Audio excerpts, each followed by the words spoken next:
Chilling tales for dark nights.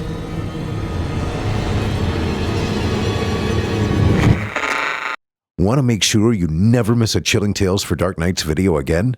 Be sure to subscribe and hit that bell to turn on notifications. The following interactive performance is a first-round entry in Chilling Tales for Dark Nights 2025 Evil Idol voice acting competition. And you, listener, get to help decide who advances to round 2. Voting is simple. Following the performance, simply click the thumbs up icon on this video if you'd like this contestant to move forward, or the thumbs down if you'd like to see them be eliminated. Voting on this entry will conclude 1 week after the date of its posting. Thank you, and good luck to all of our contestants. Have you ever done something so dumb as a kid that it scarred you for life? I don't mean embarrassing dumb, I mean life-altering, body-mangling, lose a part of yourself dumb. Yeah, that kind of dumb. I've never told this story in full before. Not to a therapist, not to my parents, not even to Dr. Hammond, who spent years trying to pry it out of me with soft eyes and coffee breath. I guess I've always thought that if I kept it locked up, it would shrink and die off like a sealed-off wound. But it didn't. It festered, and I've still got the hand to prove it. Or most of it, anyway. The bones are mine. The fingers? Not so much. This happened when I was 9 years old during summer break. My parents were working full-time back then, Mom at the hospital, and Dad in IT. I was an only child, which meant I had plenty of unsupervised hours and a full backyard pool all to myself. They trusted me. I was a good swimmer. I'd passed all the levels at the Y, and the deep end didn't scare me. In fact, it fascinated me. The quiet down there, the weightlessness, the feeling like time paused when you touched the bottom. I lived for it. That water was my sanctuary. And at the bottom of that sanctuary, on the deep end wall, was a small circular metal vent about the size of a saucer. That's where the suction from the pool filter pulled debris in. A little current ran to it constantly, but it wasn't loud, just a dull, persistent whisper under the surface. The grown-ups never mentioned it. The first time I noticed it, I remember wondering where everything had gone, so I started testing it. It was innocent at first, a pine needle, a torn-off blade of grass. I'd dive down, press the thing into the center of the vent, and watch it disappear, like the pool was eating it. I don't know why, but it thrilled me, like I'd discovered a secret passage to another world. Before long, it turned into a ritual. I'd scavenge the backyard for little offerings, twigs, dead bugs, even the shiny foil from a popsicle wrapper once, and I'd take a deep breath, slip beneath the water, and feed the dream. It became a game, my private game. That's how it starts, right? Stupid games. Stupid kids.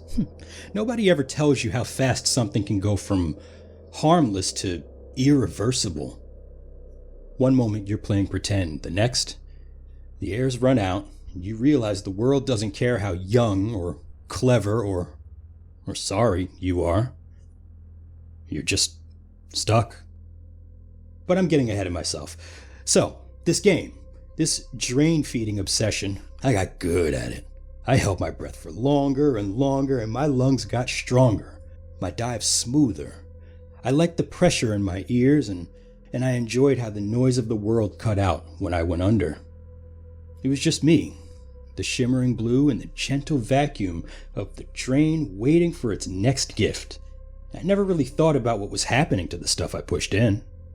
I imagined a tunnel, a chute maybe, carrying it into some underground tank, but I didn't care. What mattered was the moment, the pull, the sensation of watching something vanish into a place I couldn't follow it to. Until one day, I did. I remember the heat. It was early August, and the pavement by the pool was too hot for bare feet. I ran across it with a towel in one hand and a plastic army man in the other, and one of those cheap green little guys with the rifle molded to his chest. He was the offering that day. Something about the fact that he was a guy instead of a stick made the ritual feel different, more real. I dove in and the water swallowed me, cool and thick and quiet. I kicked down hard. I drifted to the bottom and I faced the drain. Pressed that little soldier into the center, just as I always did. First, it resisted. It was too big, too solid. So I twisted it a bit. And the suction grabbed it, but not fully. One leg stuck out, so I pushed harder, and I felt it jerk a little. Then my finger slipped and the suction caught my hand. Not the toy. My hand. It wasn't painful. Not at first. It was more like a yank. Like when your sleeve gets caught on a nail. I instinctively pulled it back, expecting it to pop free. But it didn't. The drain held tight. The fingers that had wrapped around the toy were now lodged inside the metal circle, and I could feel the suction lock in around the knuckles. I tried to yank my hand back again, harder this time. Nothing. The panic came fast. My body twisted, legs kicking up bits of debris from the pool floor. My lungs were already tight from the initial dive. I realized horribly that I'd stayed down too long before this even started. I'd been showing off to myself. Now I was down 30 seconds or more, hand stuck in the wall, and the clock was ticking. I remember the moment I knew I was in real danger. It wasn't when I started thrashing. It was when I stopped thrashing. Just for a second. And tried to think. My brain said, "You're not getting out." The thought didn't even sound like my voice. It was cold and final, like a judge reading a sentence. I turned towards the surface. It looked so close. Ripples danced above me, bright with sunlight. Air was right there, just a few feet away. I could see it. But I couldn't reach it. My chest spasmed and pressure bloomed in my temples. The blood in my ears started to buzz. I remember thinking about my mom. I don't know why. She had a yellow blouse with little white flowers on it. For some reason, I imagined her folding laundry. The thought was absurd, but it hit hard. She won't know where to find me. And that was when the real panic set in. I didn't know what the oxygen starvation does to your thoughts. How it scrambles logic and makes you forget that the pain is coming, that death is coming. I just knew I had to move, that I had to get free. But I couldn't. I was 9 years old and I was about to die in my own backyard, offering a plastic soldier to the deep end drain. And it was only just beginning. I don't remember the exact second when fear became something else, something thinner and sharper. Not just panic anymore, but the sense that time had changed shape. Like I wasn't inside it so much as watching it collapse. My fingers were caught. That was all that mattered. My fingers, 3 of them I think, had slipped inside the pool vent and gotten wedged between the narrow slats of the cover. The suction had pulled them deeper, and something about the way they twisted must have made them lock. I didn't know how to reverse it. I was just a kid. And the more I yanked, the more they jammed up. It wasn't like a trap snapping shut. It was worse. It was slow. Every ounce of strength I had went into trying to pull back. I planted both knees on the pool wall and kicked off, bracing against the tile, but it barely moved me. I could feel the tendons in my hand stretching, the skin on my knuckles scraping against the inside of the metal ring. Searing pain shot up my wrist, but it didn't matter. What mattered was the burn in my lungs. I'd been underwater for maybe 40 seconds by then. I remember that number because I used to time myself. I was proud of hitting 40. Sometimes I could even make it to a minute, but not while fighting. not while flailing and twisting and burning through oxygen like a lit match. I looked up again. The surface seemed farther away than before. I think that was the moment I first realized I wasn't going to make it. Not if I didn't do something fast. I thrashed harder, trying to wedge my other hand between the metal ring and my trapped fingers to create some kind of leverage, but the vent was flush with the wall. There was nothing to grip and the suction was relentless. It didn't roar, it hissed, constantly, patiently, like it was waiting me out.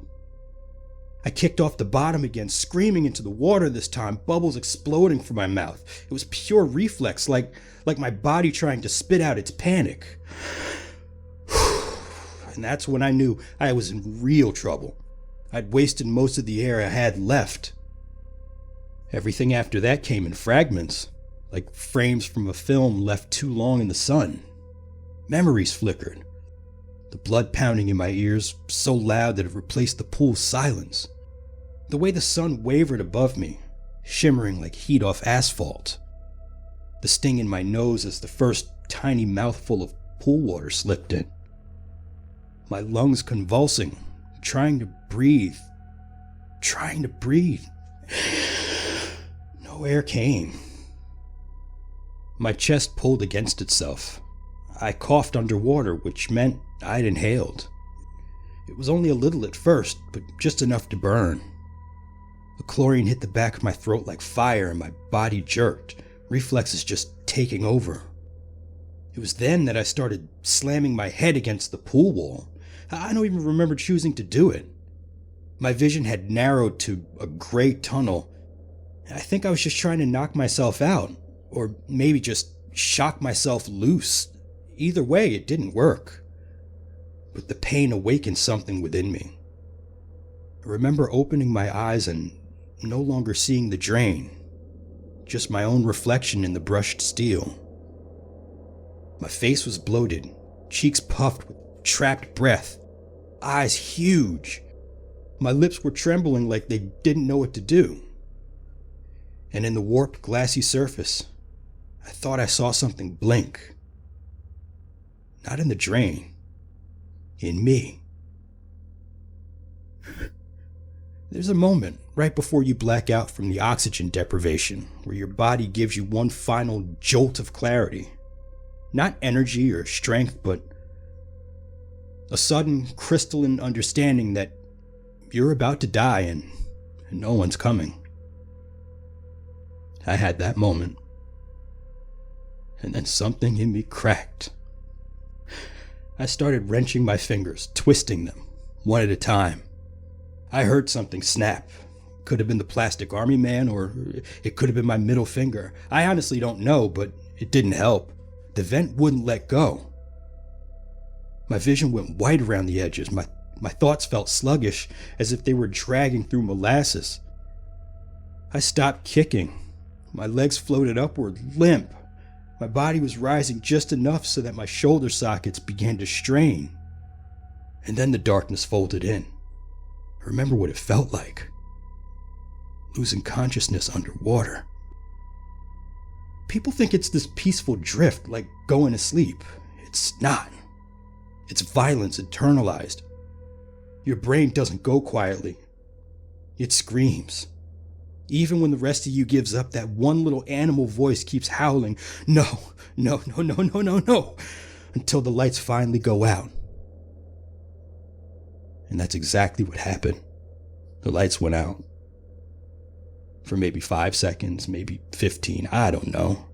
But when they came back on, when I blinked into that murky, half-dream space between life and death, something had changed. I saw the drain, and I saw my hand still stuck inside it, and I saw my mouth moving toward it, not from choice, but instinctively. It wasn't a decision, it was a need, that raw, brainstem deep need to breathe again, no matter the cost, and some part of me, some buried reptilian core, understood what I had to do. There was only one way out. I opened my mouth and bit into the meat of my own hand just below my fingers. The pain didn't register right away. I was too far gone for that. What I remember is the pressure of my teeth closing, the resistance of skin, and the way the current tugged at my wrist while I gnawed. There's no nice way to describe it. I was eating myself. I bit until the blood filled my mouth, hot and thick and wrong. I bit until the nerves woke up, and then the pain hit, bright and jagged, exploding behind my eyes. My jaw clamped down again, and I felt something tear. I screamed. No one heard. But something gave. I think the muscle tore. Fingers shifted, my arm bucked back, and suddenly, just like that, I was free. My body shot towards the surface, ragged and wild, one hand trailing ribbons of red behind me. I don't remember breaking the surface of the water. I just remember the sunlight and the sound of someone yelling my name from far away. Then everything disappeared. I don't know how long I was unconscious. I've tried to piece it together from what my parents told me, what the neighbors saw, and what the paramedics guessed, but none of it matches up. Trauma screws with time. It folds in on itself. I remember flashes, but not like a dream. Dreams don't hurt. The first thing I remembered was the burning. My hand, my face, my throat, all on fire. Not hot, raw, like every inch of me had been scraped clean with sandpaper, exposing all my nerves directly to the summer sun. I remember coughing, the taste of blood and pool water in my mouth, thick and chemical and warm. My stomach clenched and twisted like it was trying to turn inside out. And I remember the pain in my hand. No, not just the pain. I remembered the absence. Even then I knew something was gone. And when I opened my eyes again, I was no longer in the water. I was on the concrete, lying half curled on the edge of the pool deck, the filter still running behind me. I could hear its distant hum. It sounded small, meaningless, like the motor of an aquarium pump. My head was turned sideways, cheek on the concrete. One eye stung from the chlorine, the other was staring straight at my arm, at the stump where the fingers used to be. Oh, they were still there, technically, but not whole. My middle and ring fingers were shredded. The pinky was barely hanging on, and what was left of the skin peeled back like wet paper. The muscle had been torn in a spiral from the first knuckle to the palm. The bone in my middle finger stuck out like a snapped chicken wing. I'd bitten through most of it. I wish I could tell you I screamed, but I didn't. I just stared. My brain hadn't caught up yet. It was still too far underwater, stuck in the blackout haze of oxygen loss. The pain registered as pressure, as weight, as static. I remember blinking once, just once, and thinking, that's not mine. That's someone else's hand. And then came the sound of feet on gravel, followed by a voice. Female, high-pitched and panicked. Oh my God, Eli! That was our neighbor, Mrs. Delaney. She'd come outside to water her begonias, take out the trash, or maybe to enjoy the sun. I don't know, but she saw me, and when she screamed, that was when I started to cry. I remember it wasn't loud, not even sobbing, but just these weird animal whimpers just bubbling out of my throat, half swallowed. My body trembled on its own. I don't remember sitting or speaking, but I remember her arms around me. I remember her yelling something about a towel and pressure. I remember when she dialed 911. I remember the sirens. Everything after that was a blur of blood and misery. I spent 3 weeks in the hospital. The surgeons were unable to save the fingers. There wasn't enough viable tissue Too much had been shredded, and what was left had gone too long without oxygen. They did what they could. Skin grafts, some nerve work, antibiotics to fend off infection. I came home with bandages that looked like boxing gloves and a drip line running into the crook of my elbow. And questions. So many questions. Some of them came from the doctors, some from the cops, and some of them from my parents, who I think were too afraid to ask directly. Everyone wanted to know what happened and why I'd been alone, why I'd done something so reckless. For a while, it looked like my parents would be charged with negligence. They weren't. I told everyone it was an accident, that I got stuck. I didn't tell them about the ritual or the offerings, about the way I used to talk to the drain as if it could hear me. I didn't tell them I fed it. Who would believe such a thing? They'd think I was disturbed, or worse, lying. So I gave them the simplest version of the truth that I could live with, which is that I got curious and pushed my hand in, that the suction was too strong, I couldn't pull out, and that I lost consciousness. That's what went into the official report. No one asked why the injuries were bite wounds. They assumed I hit the wall or that the vent had chewed me up. No one could imagine a child chewing through his own hand to survive. No one wanted to. Except Dr. Hammond. She was my therapist after the incident. She was kind, older with soft features and a voice like a lullaby. She never pushed or accused, but she looked at my chart and at me, and I could tell she knew. She once asked me very gently if I remembered what freed me. I told her I didn't. She nodded and didn't bring it up again for years. But she knew. And I knew she knew. The phantom pain didn't stop for years. Even now, I sometimes feel my missing fingers twitch in the dark. I'll be half asleep and get the sensation of curling a fist, only to wake and find the prosthetic beside my bed detached. Oh, my brain still hasn't fully accepted the loss. But that wasn't the worst part. The worst part was the silence. No one talked about it after the first year. Not the neighbors, not my parents. Even I stopped thinking about it during the day. But at night, when the house was quiet and the dark settled in, I'd hear the drain again. Not literally, of course. Not the mechanical hum, but the pull. That memory of being held down, of watching the surface drift farther away, realizing that death wasn't a figure in a robe or a monster under the bed. It was suction, relentless, patient, and indifferent. For me, death was a hole the size of a salad plate, and I fed it until it wanted me. I never swam again. Never went near another pool, even as an adult. I can't handle bathtubs. Even the deep end of a hot tub makes my pulse quicken. Nowadays, I stick to showers. Standing water gives me flashbacks. Sometimes people ask about my hand. I tell them it was a lawnmower accident, or fireworks, or a camping trip gone wrong. No one ever questions it. They don't want the truth. But maybe you do. That's why I'm telling this now.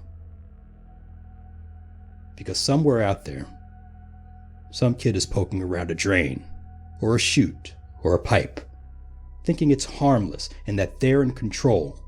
But they're not. No one ever really is. And by the time they realize it, it's already too late. They told me I was lucky to be alive. The surgeon, the nurses, the paramedics who scraped me off the pool deck. Everyone said over and over again, "You're lucky," like, They couldn't believe it. Like surviving something like that was a blessing rather than a near-death experience, but I know the difference. My body wasn't blessed. It was desperate. There's a distinction. The truth is, I didn't feel lucky. I didn't feel anything for a long time. Coming home from the hospital, everything was hazy. I remember the smell of fresh laundry. My mom had tried to wash everything before I got back. I remember how she flinched when she looked at my bandaged arm, and how my dad kept calling me champ, like he was afraid I might break if he said the wrong thing. They didn't know how to help me. Nobody did. They gave me books, bought me toys, took me to counseling. Everything a kid's supposed to get when they've been through something traumatic. But it didn't stick. I couldn't focus on cartoons, friends, or homework.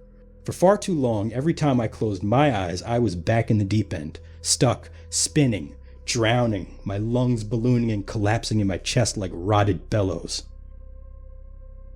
I started sleeping in the hallway outside my parents' room. I never told them why. I couldn't. I just needed to be close to something living. Because even after they drained the pool, even after they removed the vent cover, I could still feel it pulling. Not in the backyard. I felt it pulling in me. It wasn't about ghosts or demons. I don't believe in that sort of thing, not really. But I do believe in the body's ability to remember pain. It gets stored in strange places, knots in your shoulders, ticks in your eyes, sometimes in your breath, especially when it's taken from you too soon. And mine was. I was 9 years old when I learned that survival isn't noble. It's not a slow motion scene from a movie or some beautiful struggle against the odds. It's teeth. It's panic. It's the part of your brain that doesn't care who you are or what's right. It only wants to live, and it'll do anything to achieve that, even if that means destroying the parts of you you need the most. My parents told me once that they had the option of fitting me with a cosmetic prosthetic. Silicone digits, jointed fingers, something to look normal. I refused. I didn't want to erase it. I wanted it to stay ugly, visible. I needed people to see what I did, even if I never admitted how it happened. I didn't deserve to forget. I was the one who played the game, pressed my hand into the mouth of the machine over and over again, like I was offering it a tribute, and when it finally bit back, I was shocked, angry even. But why? It was simply doing what it was designed to do. That's the part people never understand. The filter vent didn't malfunction. It didn't suddenly grow stronger or snap shut like a trap. It did exactly what it was made for. I just happened to be stupid enough to meet it on its terms, and I lost. But I survived. And that survival, as it turns out, is a scar all its own. Dr. Hammond was the only person I ever told the full story to. It happened 2 years after the accident, during a particularly bad winter. I'd been having nightmares again. Not of drowning, but of biting. I'd wake up with my teeth clenched so tight, my jaw ached. My bed sheets were full of holes where I'd shredded them in my sleep. My mom thought I was sleepwalking. I knew better. In my mind, I was still down there, still chewing. During one of our sessions, Dr. Hammond asked me to draw what I remembered. I picked a blue crayon and scribbled out the shape of the pool. I drew the drain. I drew myself next to it. Arms too long, mouth open. She asked me what the picture meant. And I said, I fed it. Just like that. Without hesitation. I confessed. And Dr. Hammond, God bless her, she didn't flinch. She just looked at the drawing and said, What did it give you back? I remember staring at her for a long time, my mouth dry, and I said, Myself, but different. She didn't write anything down after that. She just nodded and let the silence play out between us, and after a few minutes, she offered me a cookie. I took it with my left hand. That was the last time I saw her. We didn't need another session. She'd already given me what I needed. I'm in my 20s now. I work in an office and I wear long sleeves. I don't talk about what happened. Not because I'm ashamed anymore, but because it doesn't feel like a story I own. It feels like something I borrowed from the edge of death, and every day I keep it as a kind of loan I haven't paid off yet. But I'm telling it now here because I see the way the kids talk. The way they film themselves doing stupid stunts in bathtubs and storm drains and sewer tunnels, all chasing the same thrill I chased. You're all under the illusion that you're in control. Let me be clear. You're not. You can't bargain with something designed to pull you under. You can't win against suction, or gravity, or physics, or instinct. And when the moment comes, when your air runs out and the panic sets in, you'll learn just how thin the wall between life and death really is. It's not some dramatic fall or final breath. It's teeth on bone. It's the sound your own flesh makes when you decide that being whole matters less than getting out. So if you've got a drain in a nearby pool, maybe don't treat it like a game. Don't talk to it. Don't feed it. Consider this a warning. The next time it pulls, it might not let go. Thank you for listening. I'm your host, Steve Taylor, reminding you that if you haven't already, don't forget to cast your vote for this contestant via either a thumbs up or a thumbs down vote. New entries will be posted throughout this month. Be sure to tune in and vote for each of them and help decide who becomes the next evil idol.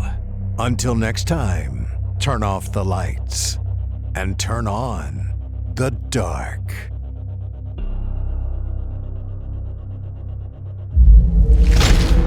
Chilling tales for dark nights.